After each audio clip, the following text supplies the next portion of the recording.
Good morning, guys. Today is 28th January 2021, Thursday, and welcome back to our channel. We are going ahead with our today's current affairs of the day. Let's see what is happening around us.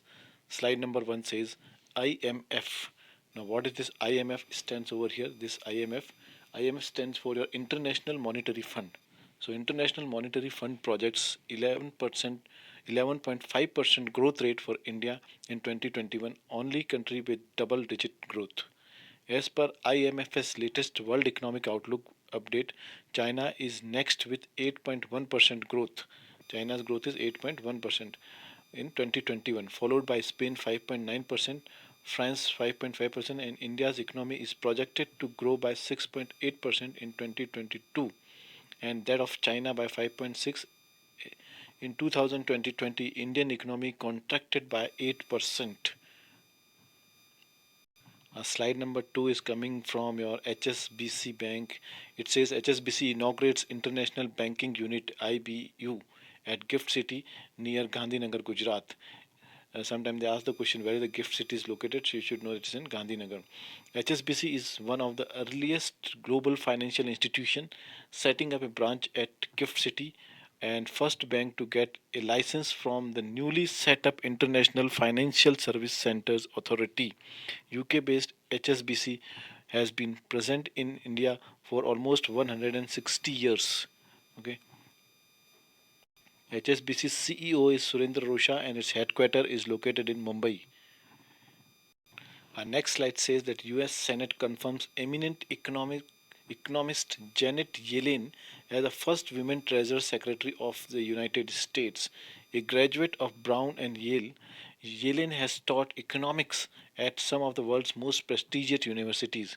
She is best known for her tenure as chair of Federal Reserve, overseeing a period of falling unemployment and steady economic recovery from 2008 crisis. Okay, next is about International Holocaust Day. Okay, Remembrance Day, Holocaust Remembrance Day, which we celebrate on 27th January. All right, and I already told you what is the meaning of Holocaust. It means the destruction on a mass scale. Okay, especially which is caused by fire or nuclear war. All right. So this is what Holocaust dictionary meaning is. Let's see what is saying further here. 27th January International Day commemoration in the memory of the victims of Holocaust. Now what is this commemoration over here? Commemoration is a ceremony or celebration in which a person or the event is remembered. That is called commemoration here. It says the theme guiding Holocaust remembrance and education in 2021 is facing the aftermath, recovery, and reconstitutions after the Holocaust. Since 1996, survivors of Nazi regimes and world's leaders are being invited to address the German Bundestag each year on January 27. Okay. Now, what is this German Bundestag? Those who don't know, I would like to tell them that German Bundestag is the German federal parliament. Okay, it is the only body that is directly elected by the German people. All right. Okay, next slide says that Nitin Gadikar, okay, approves proposal of to slap green tax, okay, on old polluting vehicles. So now those vehicles, those who are old and polluting our country, they have to pay extra tax for it. It says under the scheme, the transport vehicles older than 8 years, okay, could be charged green tax at renewable of fitness certificate at 10 to 25% of the road tax week. Now, vehicle like strong hybrids, electric vehicles, those running on the alternate fuels vehicles used in farming exempted. Our next news is coming in from Finance Minister inaugurated the Chennai bench of National Company Law Appellate Tribunal. Okay. Now, what is appellate here? Okay, I just tell you the meaning of this word here. This term is actually specially used in the code, which is concerned with the or dealing with the application for decision to be reversed. Okay, so and tribunal word is actually related with your authority to judge someone. If somebody is having the authority to judge, so that is known as called a tribunal. These are the dictionary meaning of it. Let's see what it says over here. It says the fresh appeal against the order of the benches of the tribunal having jurisdiction in Karnataka, Tamil Nadu, Kerala, Andhra Pradesh, and Telangana, and the union territories of the Lakshadweep and Puducherry will have to be filled before Chennai bench. Okay, it has to be filed before the Chennai bench. Our next news says that International Cotton Advisory Committee, that is ICAC, elevates Keshav R. Kranti as the chief scientist. Okay, so the former director of Central Institute for Cotton Research, Nagpur, now Kranti will now lead the technical collaborative projects globally. Okay, served as the head of technical services for ICAC since 2017. ICAC is a global cotton research and advisory body, and it was formed in year 1939. Its headquarters is located in Washington DC. Okay, next slide says the Indian goalkeeper, that is Prashant Dora, passes away at the age of 45. Prashant, okay, made his national debut in 1999 against Thailand in the Olympic qualifiers.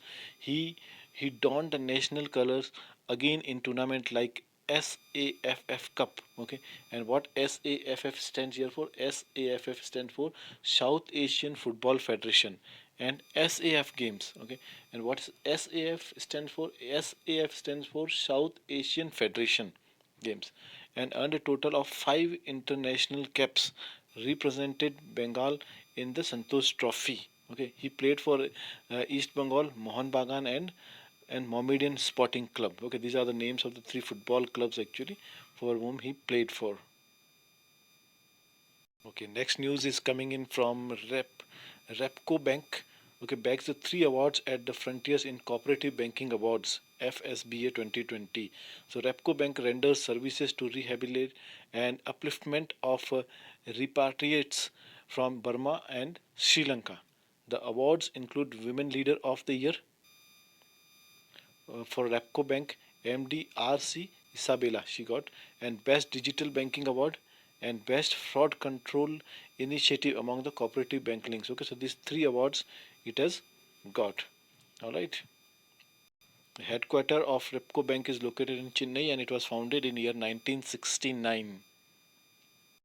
Our next slide says the UP becomes India's first state with the 2 expressway airstrips for fighter planes, with the completion of construction of a 3,300-meter long airstrip near Kurebahar on Purvanchal Expressway.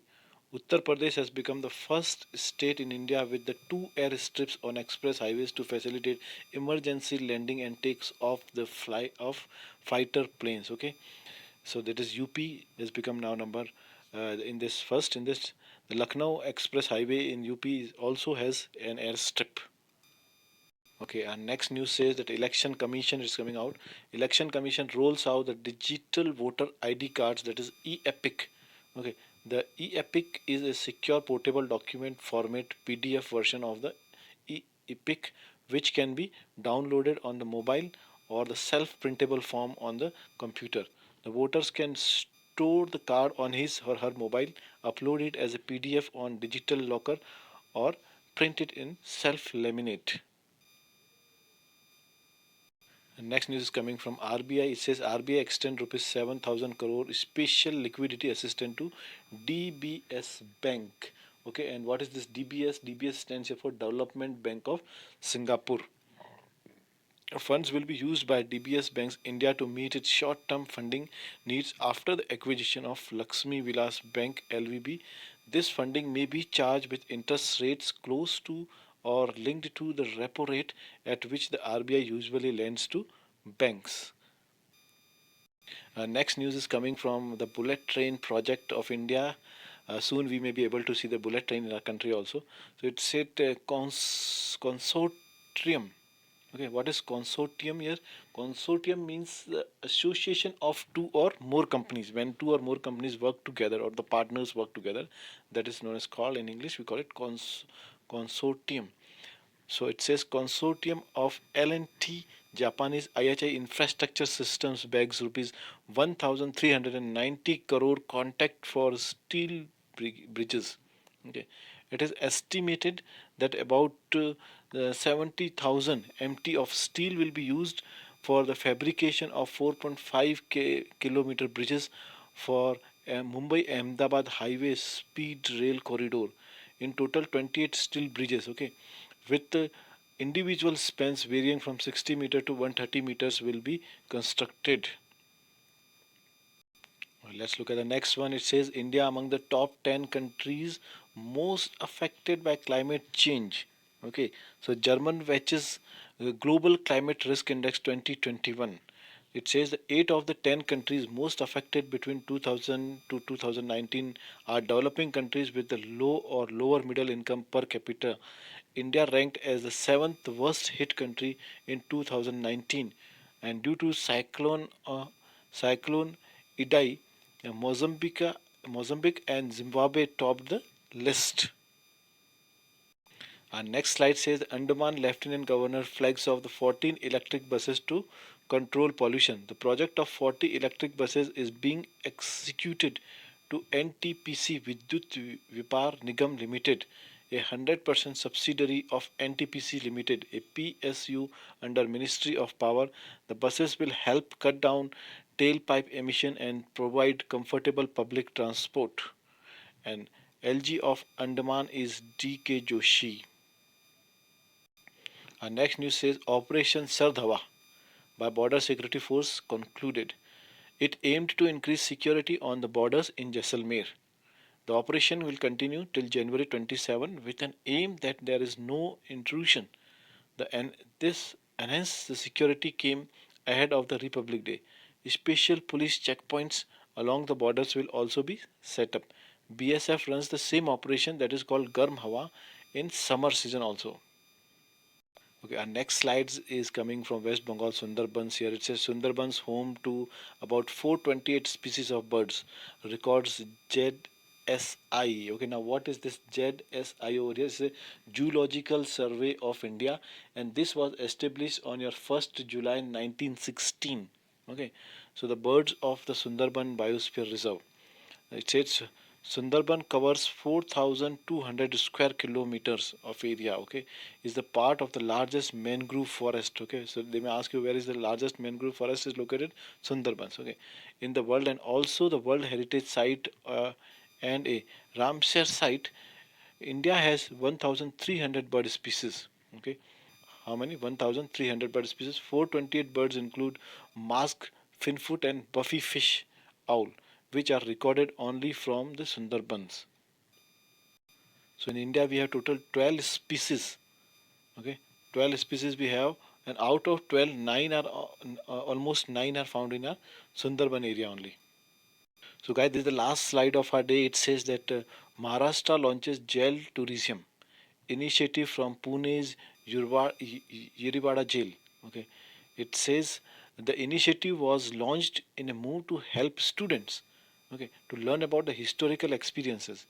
Now this Yerwada jail is about 150 years old, where the several freedom fighters, including your Mahatma Gandhi, Lokmanya Tilak, were imprisoned. Okay, Pune Pact was signed within the premises of it. Okay, so guys, that's all for our today's current affairs session. Okay, best wishes ahead, and see you in the next video. Till then, bye bye. Have a nice day ahead.